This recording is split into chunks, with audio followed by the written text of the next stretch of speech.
السلام علیکم ورحمۃ اللہ وبرکاتہ۔ الحمد للہ رب العالمین، والصلاة والسلام علی سید المرسلین محمد وعلی آلہ واصحابہ اجمعین، اما بعد۔ قال اللہ تبارک و تعالی فی القرآن المجید والفرقان الحمید، اعوذ باللہ من الشیطان الرجیم، بسم اللہ الرحمن الرحیم۔ یا ایہا الذین آمنوا علیکم انفسکم لا یضرکم من ضل اذا اہتدیتم الی اللہ مرجعکم جمیعا فینبئکم بما کنتم تعملون۔ محترم بزرگوں اور دوستوں اور میرے ایمانی بھائیوں، ہم نے قرآن کی ایک آیت پڑھی ہے جس میں اللہ تبارک تعالیٰ نے ہم تمام لوگوں کے لیے بتلایا ہے کہ ہم سب کی اصلاح کیسے ہو۔ میرے بھائیوں دوستوں، ہم نے جو قرآن کی ایک آیت پڑھی ہے، یہ آیت ایک عجیب و غریب آیت ہے، اور یہ آیت ہماری اور آپ کی تمام انسانوں کی بیماری کی تشخیص کر رہی ہے۔ اور اگر یہ کہا جائے تو مبالغہ نہ ہوگا کہ ہماری دہکتی ہوئی رگ اور ہماری نس کو پکڑ رہی ہے۔ میرے بھائیوں دوستو، اور اللہ تبارک تعالیٰ سے زیادہ اور کون جان سکتا ہے انسان کے بارے میں، اس کی نفسیات کے بارے میں، اس کے مزاج کے بارے میں اور اس کی نیت کے بارے میں۔ اللہ تبارک تعالیٰ سے زیادہ اور کوئی دنیا میں نہیں جان سکتا ہے، کیونکہ وہی پیدا کرنے والا ہے، تو اس لیے وہ سب سے زیادہ جانتا ہے۔ مثلا کوئی شخص جب کوئی چیز ایجاد کرتا ہے، بناتا ہے، تو سب سے زیادہ ایجاد کرنے والا ہی اس کے بارے میں نالج رکھتا ہے، اسے پتہ ہوتا ہے۔ اسی طریقے سے اللہ تبارک تعالیٰ کو سب سے زیادہ جاننے والا ہے انسان کے مزاج کے بارے میں، انسان کی نفسیات کے بارے میں، انسان کی طبیعت کے بارے میں اور انسان کی نیت کے بارے میں۔ تو میرے بھائیوں دوستو، قرآن نے جو یہ الفاظ استعمال کیے ہیں کہ ہمارے دلوں میں کبھی کبھی یہ خیال پیدا ہوتا ہے اور سوال اٹھتے ہیں کہ دنیا میں کتنے تنظیمیں، کتنی تحریکیں، کتنی انجمنیں اور کتنے دعوت و تبلیغ مدارس، نہ جانے کتنی تحریکیں، کتنے لوگ، ہزاروں لاکھوں لوگ لگے ہوئے ہیں، کس لیے؟ اصلاح معاشرہ کے لیے، یعنی ہماری اصلاح کیسے ہو جائے،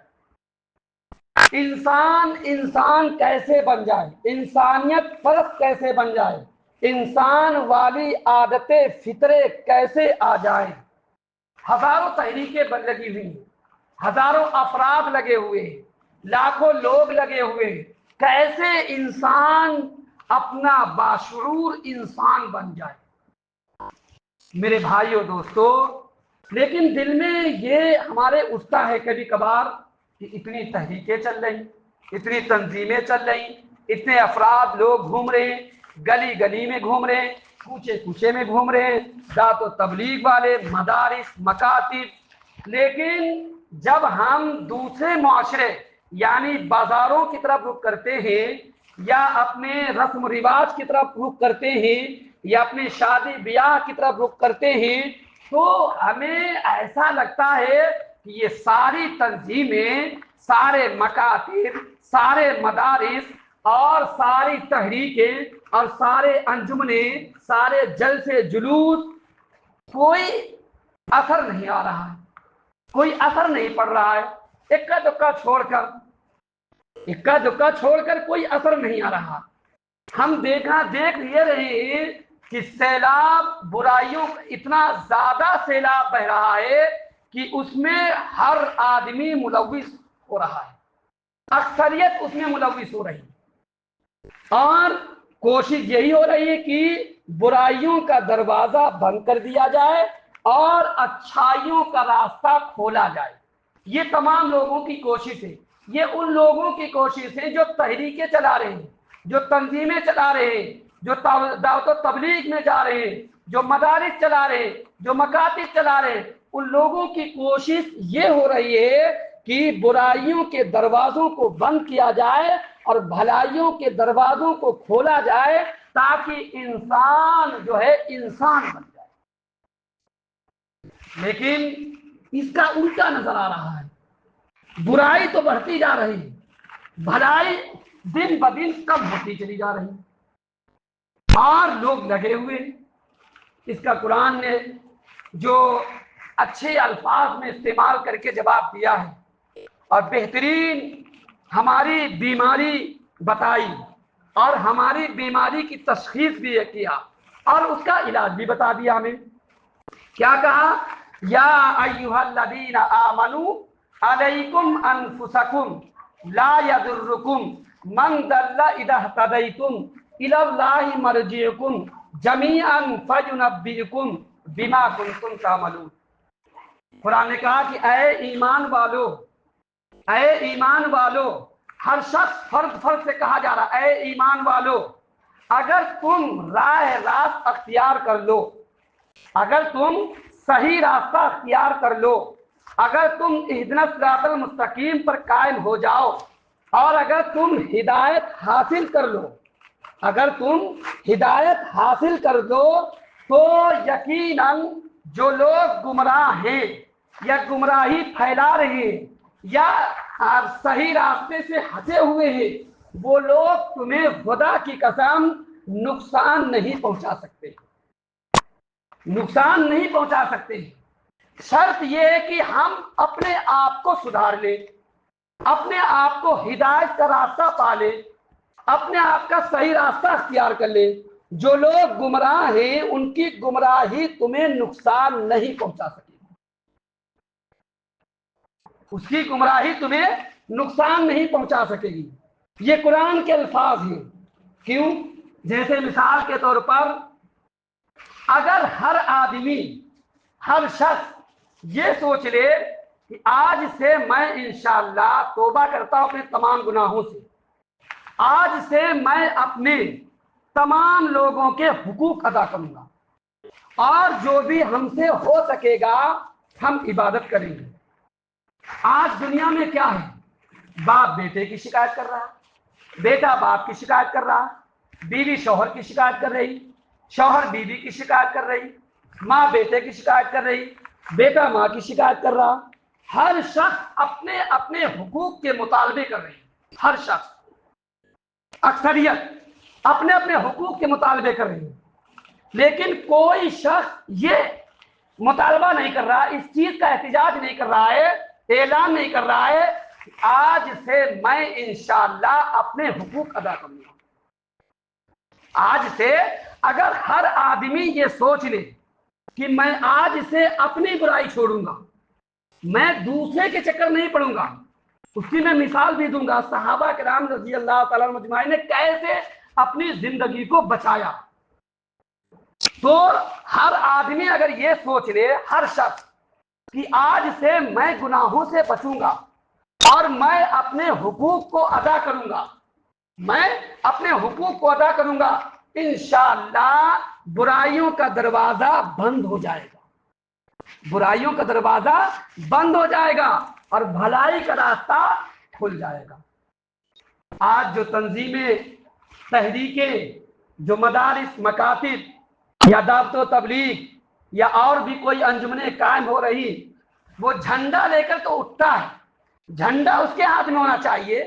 یعنی تنظیم کا ذمہ دار وہ ہونا چاہیے، لیکن اس کے دل میں یہ ہوتا کہ عمل کوئی دوسرا کرے۔ جھنڈا لے کر آگے تو چلنے کی کوشش کرتا ہے، میرے ہاتھ میں جھنڈا ہونا چاہیے، میں اس کے ذمہ دار ہوں، لیکن عمل کوئی دوسرا کرے۔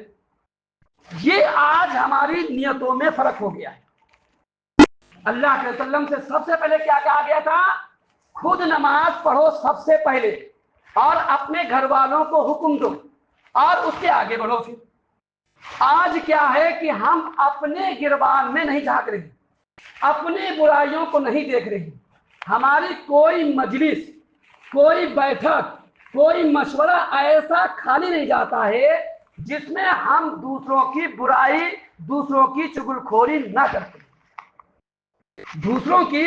برائی، دوسروں کی چغلخوری نہ کرتے۔ کوئی مجلس ہماری ایسی جاتی نہیں،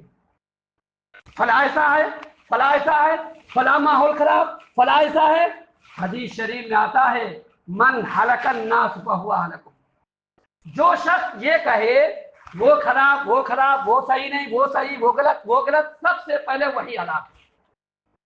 سب سے پہلے وہی ہلاک ہے۔ ابھی اگر ہم مر جائیں تو قبر میں آپ کے بارے میں ہم سے نہیں پوچھا جائے گا، آپ کے بارے میں ہم سے نہیں پوچھا جائے گا، یا آپ مر جائیں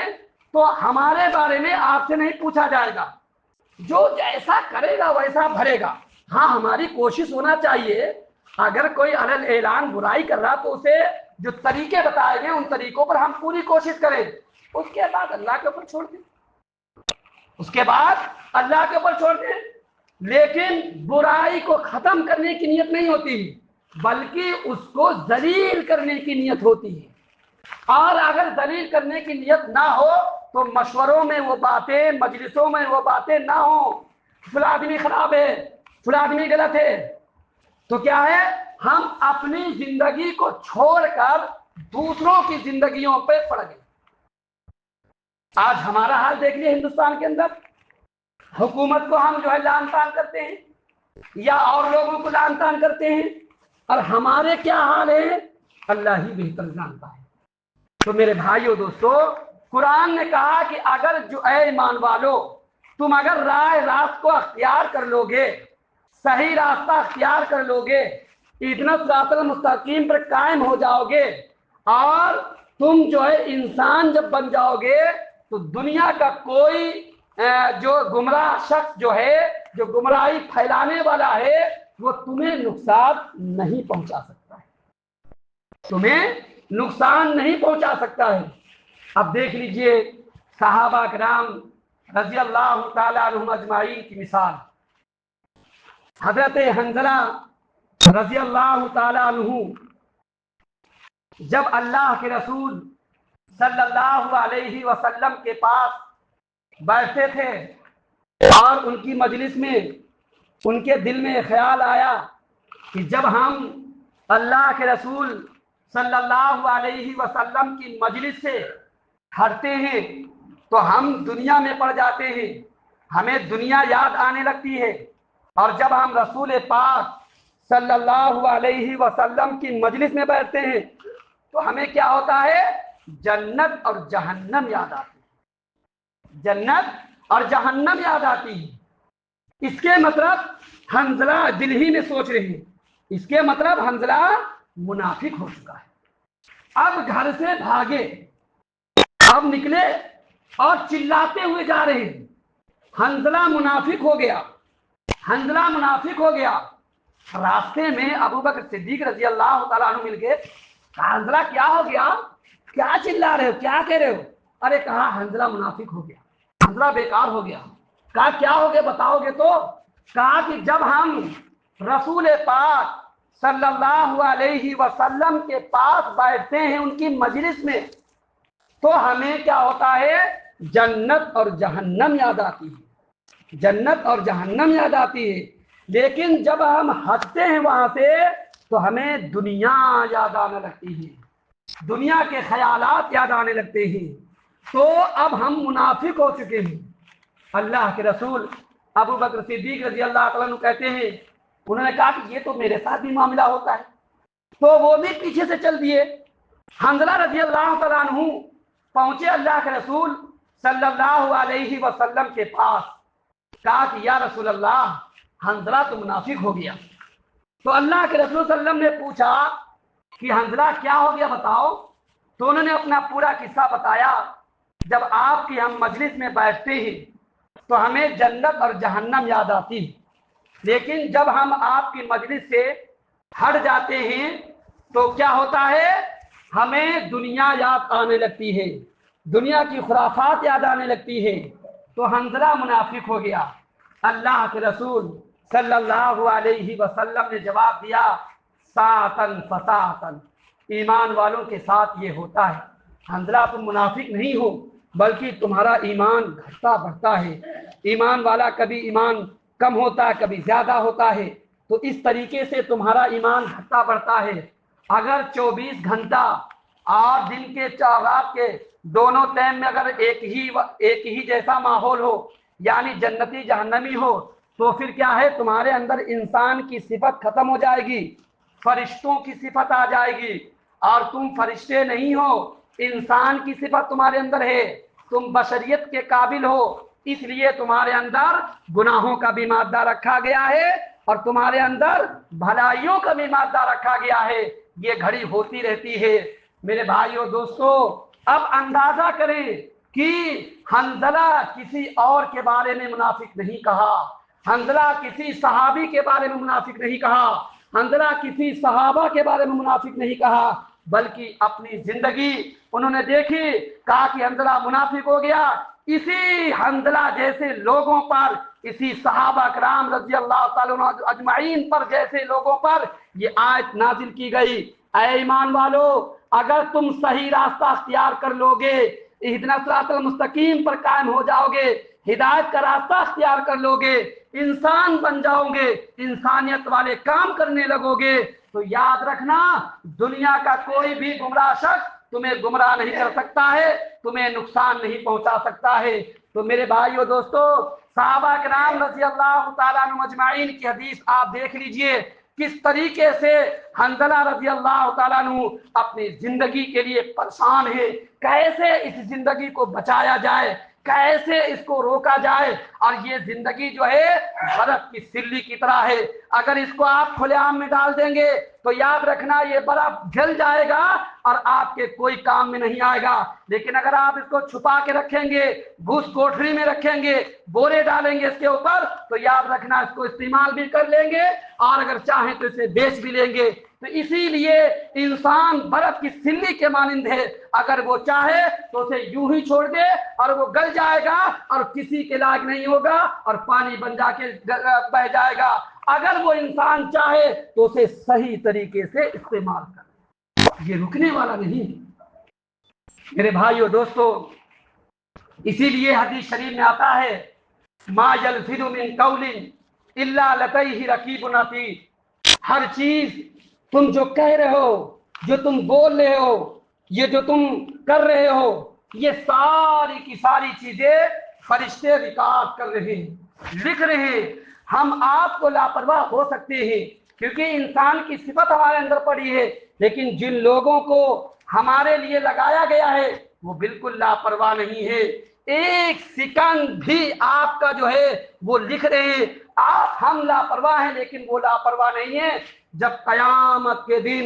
یہ ریکارڈنگ کھولی جائے گی، یہ رجسٹر کھولا جائے گا، اس وقت انسان کاش کرے گا، کہے گا کاش، خون کے آنسو بہائے گا، ہائے یہ تو چھوٹی چھوٹی چیزوں کو بھی نہیں چھوڑا ہے، اس نے تو